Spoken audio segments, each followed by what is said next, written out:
U.S. indices somewhat mixed in the early hours on Monday. Before we start, a quick word from our sponsor. This video is brought to you by XNets, the world's leading retail brokerage firm offering ultra-fast execution and no overnight fees. Look for a link in the description below.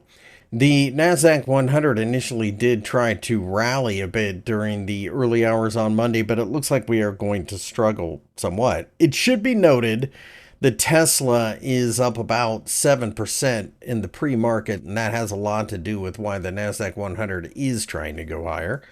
That being said, we've been in an uptrend for some time, and I would anticipate that there is a certain amount of support in this general vicinity, especially as the 50-day EMA is currently at 20,181 and rising. And then after that, you have the 20,000 level. So both could come into the picture and have buyers looking for a little bit of value.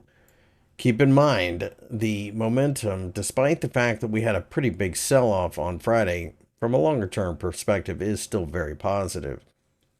Over in the Dow Jones 30, we've seen a little bit of a slip in the early hours, but again, when you look at it in context of the last shot higher, it's really not that big of a deal. It's more of a slow, gradual give back of the excesses. The 50-day EMA currently sits right around the 42,450 level and is rising. And then the 41,750 level is where we bounced from previously, and it should be supported. If we turn around and rally above the 43,750 level, we could see this market start to take off. At this point in time, though, I think it's just simple digestion of extreme short-term gains. The S&P 500 is the weakest of the three in the pre-market, dropping over 1%.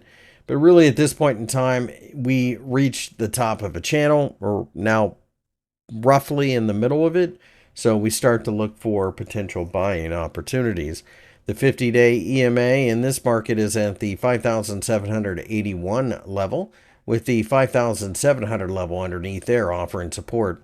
Regardless, when you look at the chart, it goes from the lower left to the upper right at about a 45-degree angle.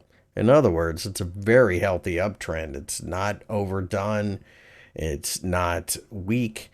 It's just right about where you want to see it. So I am a buyer of dips. I'm just waiting for some type of price action to get me involved here.